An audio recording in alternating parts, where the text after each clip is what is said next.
요즘 유행하는 놀이 중 하나가 챗GPT에게 질문하기입니다. 밤에 여러 번 잠을 깨는 불면증 해소 방법이나 집에서 월 1,000만 원 버는 방법이 있는지 물어볼 수 있습니다.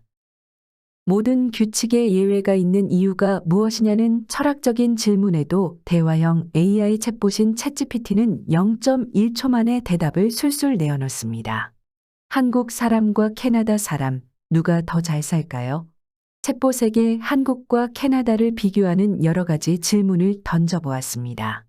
먼저 한국과 캐나다의 1인당 GDP를 비교해달라는 질문을 던져보았더니 챗GPT가 바로 대답해주네요.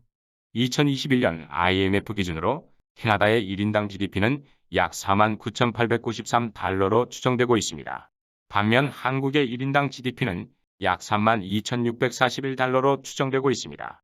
따라서 캐나다의 1인당 GDP가 한국의 1인당 GDP보다 높은 것으로 나타납니다. 2021년 기준으로 캐나다의 평균 연봉은 약 68,000달러, 하나로 6천만 원입니다. 한국의 평균 연봉은 4,800만 원 정도입니다. 캐나다와 비해 한국 평균 연봉이 상당히 낮은 편입니다. 캐나다의 부동산 총액은 2921년 미화로 약 7조 8,900억 달러, 하나로 9,292조 원입니다.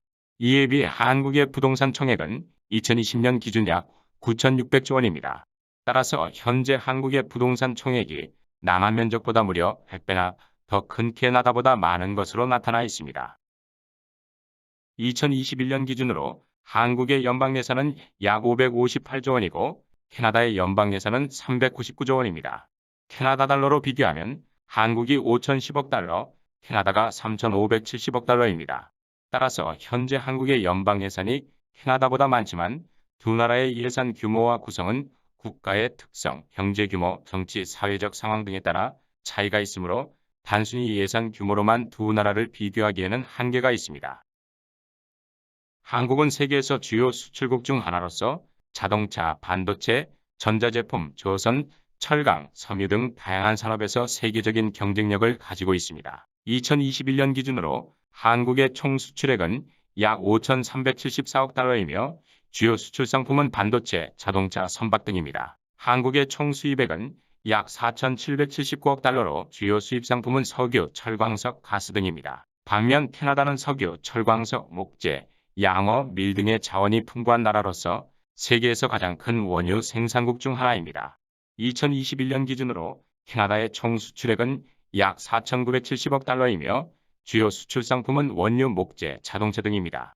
캐나다의 총 수입액은 약 5,190억 달러로 주요 수입 상품은 자동차, 기계장비, 전자제품 등입니다. 캐나다의 의사수는 2921년 인구 1,000명당 약 2.8명이고 한국은 2.4명입니다. 두 나라 모두 다른 OECD 국가에 비해 의사가 매우 부족하고 특히 지방에서는 더 심각합니다. 한국은 2022년 기준으로 인구 중간값이 약 42세이고 캐나다는 약 41세입니다. 캐나다는 이민국으로서 다양한 연령대 이민자들이 유입되고 있어서 인구의 연령대 구성이 독특합니다. 두 나라 모두 고령화가 큰 문제로 대두되고 있으며 이를 해결하기 위한 다양한 정책들이 시행되고 있습니다. 2022년 기준으로 한국에서 65세 이상 노인의 인구 비중은 약 16.8%이고 캐나다는 17.4%로 나타났습니다. 출산율은 두 국가 간 차이가 큽니다. 2021년 한국의 출산율은 0.84명으로 굉장히 낮은 편이고 캐나다의 출산율은 1.47명 정도로 한국보다는 높은 수준입니다. 이는 캐나다에서는 여성의 사회적, 경제적 지위가 높아지고 병원 시설 및 지원 정책이 잘 갖춰져 있어 출산 환경이 개선되었기 때문일 수 있습니다.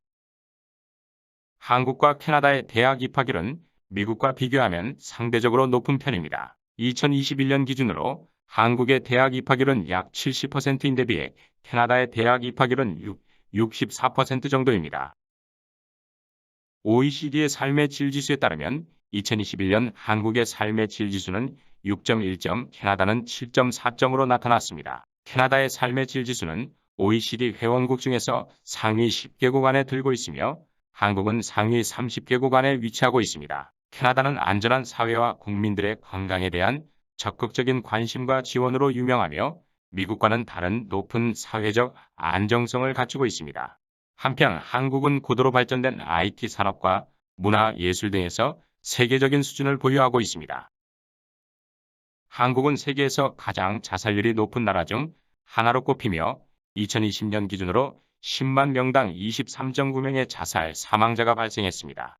한국의 자살률이 높은 이유는 다양한 요인이 작용하고 있지만 사회적인 압력, 경쟁적인 사회 분위기, 정서적인 문제, 가족 갈등 등이 큰 역할을 하고 있다고 분석됩니다. 캐나다의 자살률은 한국보다 낮은 수준에 있습니다. 2020년 기준으로 10만 명당 11.6명의 자살 사망자가 발생했습니다. 하지만 캐나다에서도 자살률은 여전히 중요한 문제입니다. 캐나다의 자살률이 높은 지역은 미국과 접경한 지역이며 인디언과 이누이트의 자살률이 높은 것으로 나타났습니다. 캐나다의 총 범죄 발생 건수는 2019년 213만 5,965건으로 10만 명당 범죄 발생 건수는 5,702건이었습니다. 반면 같은 기간 한국의 총 범죄 발생 건수는 129만 9,124건으로 10만 명당 범죄 발생 건수는 2,514건이었습니다.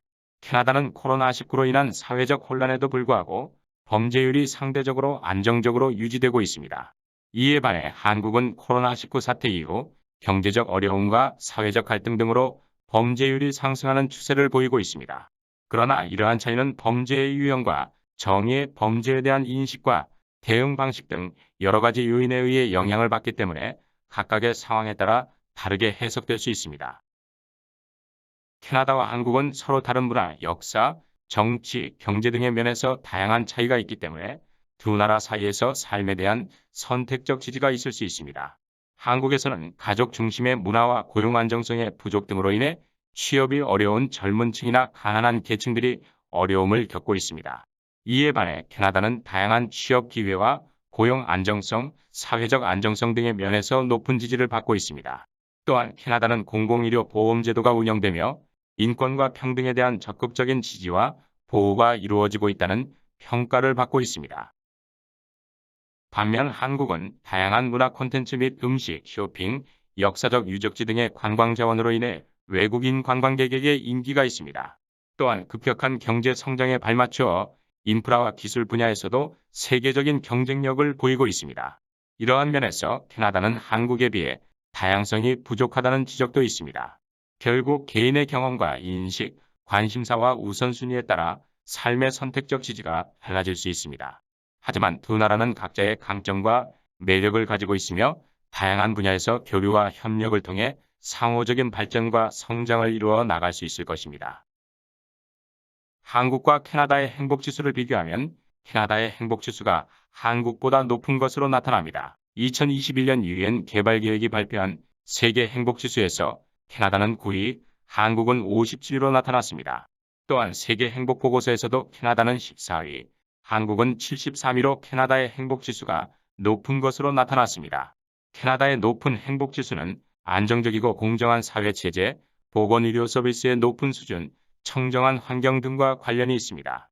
또한 캐나다는 다양한 문화와 국제적인 교류가 활발하며 다양한 사람들이 존중되는 다문화 사회로서의 성격을 가지고 있습니다. 이상으로 챗GPT를 통해 한국과 캐나다를 비교해 보았습니다. 너무나 빨리 질문에 대해 술술 답변해주니 신기합니다. 답변이 조금 이상해서 다시 질문하면 미안하다고 말하고 수정해서 말해주기도 했습니다. 챗GPT가 과거 인터넷의 등장과 같이 새로운 세상을 열어주고 있네요. 시청해 주셔서 감사합니다.